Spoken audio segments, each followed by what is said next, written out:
Shalom teman-teman, kembali saya Priscilla menjumpai teman-teman di hari ini. Topik renungan hari ini bersandar di dadanya.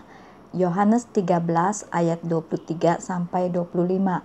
Di ayat 23 di situ dikatakan, dan seorang dari antara para muridnya yang duduk bersandar di dada Yesua, ia adalah orang yang Yesua kasihi. Nah, teman-teman, ketika kita membaca ayat ini, kita membayangkan posisi duduk Yohanes waktu itu, bersandar di dada Yesua. Ada dua kata yang bisa kita bahas. Yang pertama, bersandar. Ini adalah posisi santai yang hanya bisa kita lakukan pada orang yang dekat dengan kita. Mana berani kita bersandar pada orang yang belum lama kita kenal.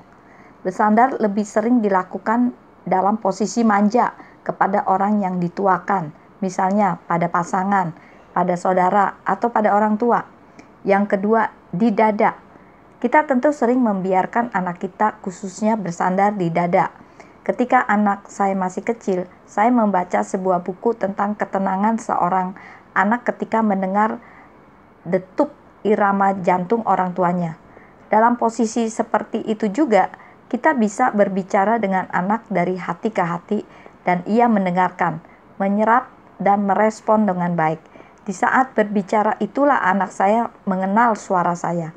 Nah, Yohanes bersandar di dada Yesua, sebuah posisi duduk yang tidak biasa.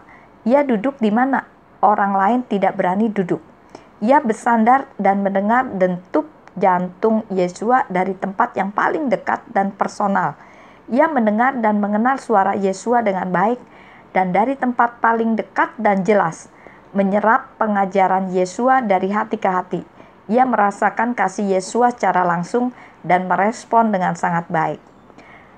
Di mana kita duduk saat ini? Kita sering menyanyi, ku di tanganmu, ku di hatimu, di pikiranmu, di rencanamu, tak pernah ku sendiri. Nah, apakah demikian? Apakah kita sungguh dekat dengan hati Yesua, mengenal detak jantungnya, menyimak pengajarannya, meresponi kasihnya dengan baik, mengenal rancangan dan rencananya bagi kita?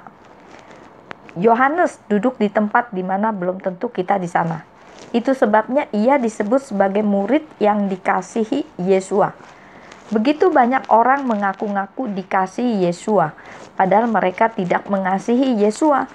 Jangankan duduk dan bersandar dekat mendengar detup jantung Yesua, suaranya pun tidak mereka kenal. Diajarkan kebenaran, bukannya mendekat malah lari. Diberi teguran, bukannya merespon malah berbalik marah kepada Tuhan. Jadi teman-teman, sebuah hubungan yang baik tidak pernah terjadi instan dan tiba-tiba, melainkan dibutuhkan komunikasi, kedekatan pribadi dalam kurun waktu beberapa lama. Itulah yang kita butuhkan untuk bisa mengatakan bahwa Yesua mengasihiku dan aku mengasihi Yesua. Ambillah waktu lebih sering duduk lebih dekat dengan Yesua, sampai kita kenali suaranya, detak jantungnya, kerinduannya, dan senang berjalan bersama dengan Dia. Duduklah di tempat di mana orang lain tidak suka duduk bersama Yesua. Nah, sekian renungan hari ini, biar kiranya menjadi berkat bagi kehidupan kita semua. Dan apabila teman-teman diberkati, kirim-kirim renungan ini kepada yang lain, supaya orang lain pun dapat terberkati. Tuhan Yesus memberkati.